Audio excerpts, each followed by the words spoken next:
In the quiet suburbs of Tempe, Arizona, the Monroe family lived a life that seemed ordinary in every way.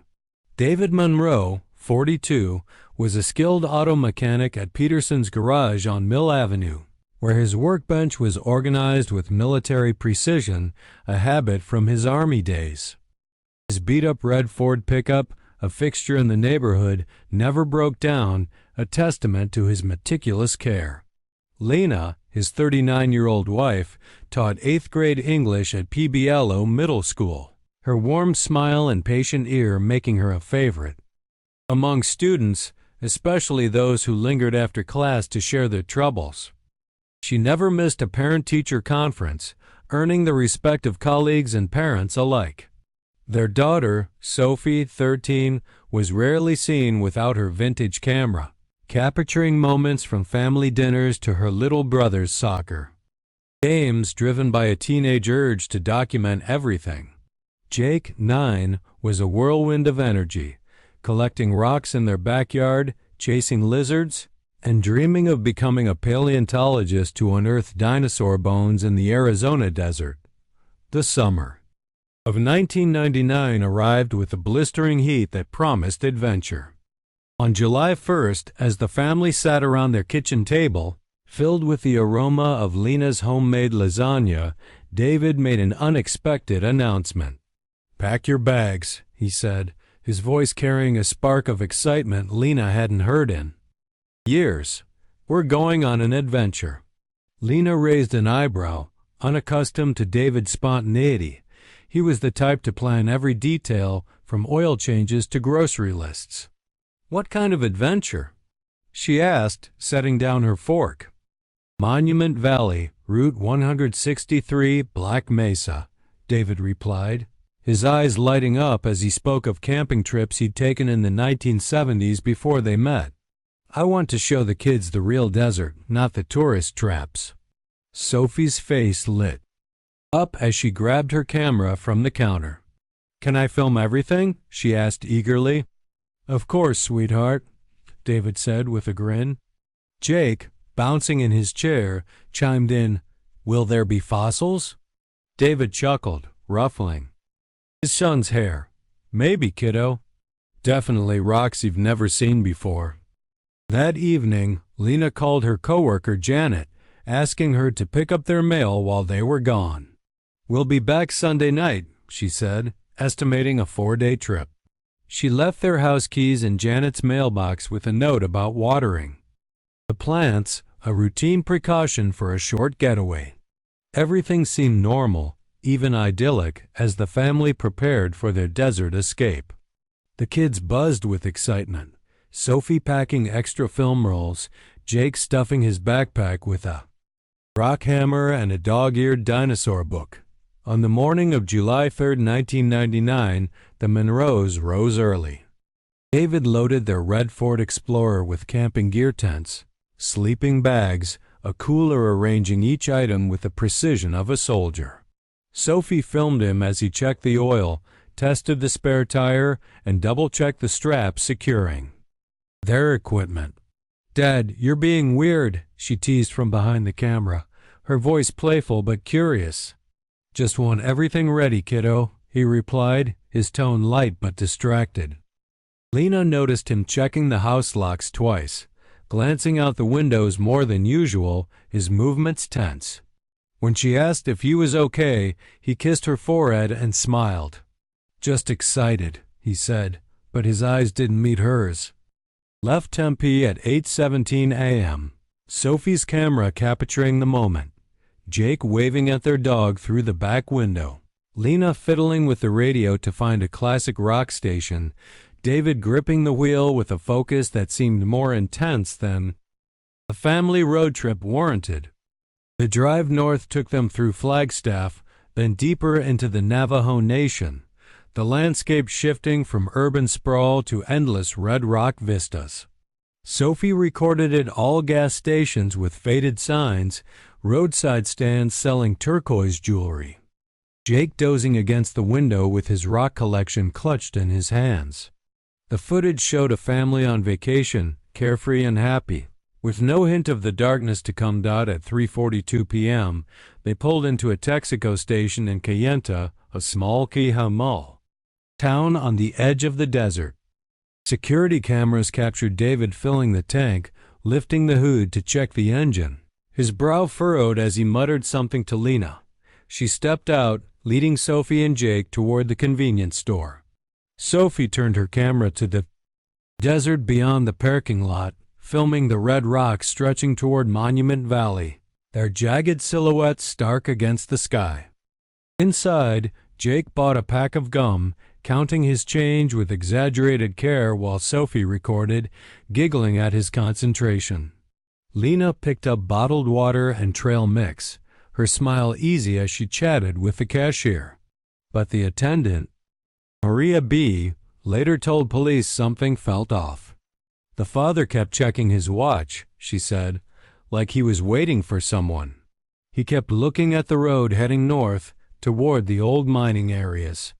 At 4:15 p.m., the Monroes climbed back into their Explorer. Security footage showed them driving away, not toward Monument Valley's tourist routes but north, down a road that led to desolate stretches of desert where few ventured. It was a path to emptiness, where the vast silence swallowed sounds, and screams would go unheard. They vanished without a trace. Sunday, July 7th, came and went. Janet drove to the Monroe house to return their keys, but the driveway was empty, the house dark. She waited until evening, assuming they were delayed, but unease crept in.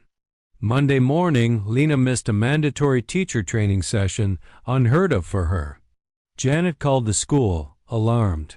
"This isn't like Lena," the principal said. "She's never missed anything." By Monday afternoon, Janet contacted the police. Detective Ray Sandoval took the missing persons report. Family of 4, last seen Saturday in Cayenta, driving a red Ford Explorer with Arizona plates. He began with routine checks, hospitals, relatives, license plate records, but found nothing. Tuesday brought search teams, combing major roads between Cayenta and Monument Valley, checking campgrounds, visitor centers, and hiking trails. Rangers at Monument Valley Tribal Park confirmed no one matching the Monroes had registered to camp.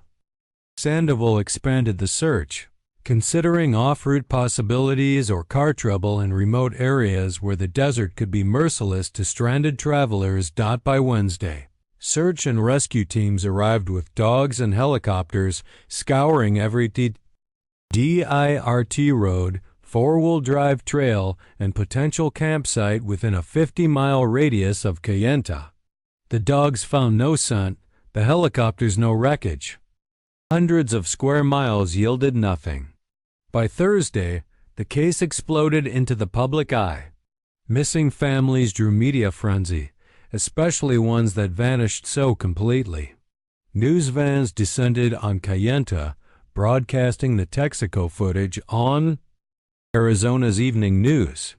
Reporters interviewed anyone who'd seen the Monroes, but no one knew where they'd gone after leaving the station. The FBI joined the investigation in the second week, with Special Agent Patricia Coleman, a veteran of Southwest missing persons cases, taking the lead.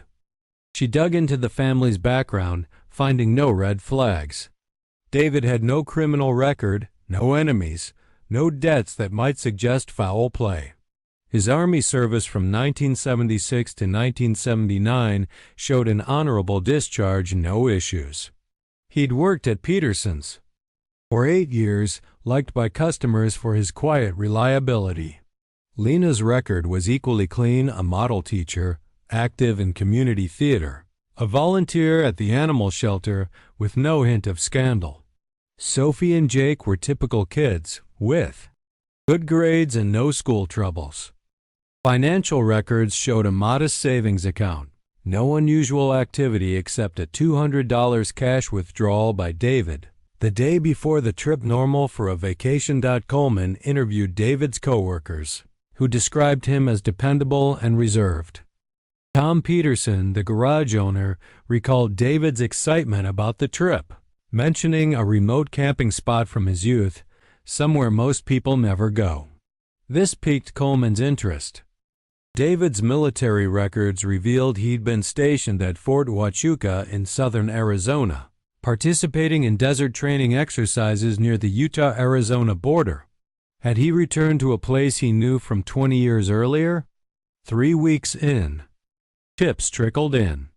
Desert locals notice anomalies, strange vehicles, odd sounds. A rancher, Bill Yazzie, reported hearing children's voices calling for help 15 miles northeast of Cayenta, but searches found only faded tire tracks, possibly from an SUV, indistinguishable in the sandy soil. The voices could have been coyotes or wind. A trucker saw a red SUV parked near a mining road 20 miles north, unusual for a family vehicle in a miner's area, but by the time police arrived, it was gone. Other leads: a family near similar rocks 40 miles away, a red SUV with the wrong plates proved false, each one a flicker of hope extinguished. The desert's vastness, canyons, mesas, badlands could hide a family forever. A vehicle in a ravine or buried in sand might never be found. But Coleman considered a darker possibility. What if the Monroes hadn't gotten lost? What if someone had been waiting? In October 1999, David's brother, Michael, shared a troubling detail. David was different the week before they left, he said, meeting Coleman in person. Paranoid, talking about someone following him from work. David had called the night before the trip, mentioning a safe place from his Army days, a hidden spot with water and shelter near an old mining signpost. He said if anything ever happened, that's where he'd go. Coleman's investigation into David's Army service uncovered a disturbing link. At Fort Huachuca, he'd served with Marcus Webb, a sergeant court-martialed in 1994 for stealing military equipment. After his discharge, Webb joined an anti-government militia near the Utah-Arizona border. Coleman tracked Webb's last known address to a compound in Blanding, Utah, 60 miles from Cayenta. When she arrived with local law enforcement, the compound was abandoned, vacated months before the Monroes vanished. Inside were maps of remote desert areas, surveillance equipment, and lists of names, including David Monroe's, alongside other missing families from the past decade. The case escalated, implicating domestic terrorism. The FBI's terrorism unit took over, but Webb and his associates had disappeared as thoroughly as the Monroes. Without witnesses or bodies, the investigation stalled, joining the ranks of America's unsolved mysteries. The Monroes' Tempe home was sold. Sophie would have graduated high school in 2004. Jake would have been 18 in 2008. David and Lena would have marked their 20th anniversary in 2001. Instead, they lived on in grainy camcorder footage aired on unsolved mystery shows, their story fading into the desert's silence. For 24 years, no answers surfaced. Then, on July 15, 2023, Matthew Chen, a 28-year-old software engineer from Phoenix, was hiking near the Utah-Arizona border. A dust storm forced him to seek shelter in a sandstone cave. His flashlight caught a glint behind a pile of rocks deliberately stacked, he thought. There, he found a rusted camera, a weathered child's cap, and skeletal remains, clearly untouched for years. After the storm passed, Chun photographed the items, collected them, and contacted the police. The FBI's Phoenix office, led by Agent Sarah Martinez, who'd inherited the case from the retired Coleman, identified the camera as Sophie's and the cap as Jake's. The camera's digital tapes, though corroded, were recoverable. Weeks of forensic work revealed the Monroes' final hours. The footage showed them at a hidden valley campsite near a natural spring, marked by an old wooden signpost, as Michael had described. Early clips were joyful, David pointing out desert plants to Jake, Lena helping Sophie with her sleeping bag. But the final recording, time-stamped 9:47 p.m. on July 3, 1999, captured dread. By campfire light, David's voice was tense. That wasn't supposed to happen. They said they just wanted to talk. Lena, frightened, asked, "Who are they?" David replied, "People from the army. I thought they were just trying to scare me." Headlights swept the camp and unfamiliar voices barked, told you what would happen. Should have listened. David pleaded, "My family doesn't know anything. Let them go." A harsh laugh followed. "Nothing's between us anymore, Monroe." Scuffling, crying, possibly Jake's and Lena's scream, "Sophie, run!" The camera fell, showing only rocks, but the audio recorded shouts, a struggle, an engine driving away, and Sophie's faint, "Help us, please." Using the footage's landmarks and GPS data, the FBI located the site, a hidden valley off an unmarked mining road. Cadaver dogs found Lena and Jake's remains in shallow graves, killed by blunt force trauma, wrapped in tarps and covered with rocks, a methodical burial. David and Sophie's bodies were missing. A quarter-mile away, searchers uncovered a 1980s militia bunker with radio equipment, weapons storage, and maps marked with escape routes. A notebook logs surveillance from 1986 to 1999, the final entry noting the Monroes. Target confirmed. Family of 4. Monroe knows location. Intervention required. July 3, 99. Decrypted bunker files revealed David's 1998 recruitment by Webb to spy on federal activities, leveraging his clean record. By 1999, David wanted out, threatening to expose the militia. Webb warned he knew too much. The camping trip was David's desperate bid to negotiate freedom, bringing his family to the valley believing he could reason with Webb. Instead, Webb's group killed Lena and Jake to punish David, taking him and Sophie for interrogation. In September 2023, Roy Hutchins, Webb's imprisoned second-in-command, confirmed the story. Webb, paranoid David had betrayed them to federal agents, tortured him in an abandoned uranium mine 30 miles away, forcing Sophie to witness. When no information surfaced, Webb killed them, dumping their bodies in a mine shaft. Webb died in a 2001 shootout. Others were jailed for unrelated crimes. No arrests could be made. After weeks of excavation, David and Sophie's remains were found in the mine shaft, confirmed by DNA. On October 15, 2023, the Monroes were buried in Tempe, mourned by hundreds. Lena's former students, David's co-workers, neighbors. Martinez read Sophie's letter from before the trip. "Dad says the desert's the most beautiful place, where you hear your heartbeat and remember what matters." The irony stung. Sophie's camera, surviving 24 years, preserved their love. A family facing death together. The case closed on November 3, 2023, but the desert held its secrets tight.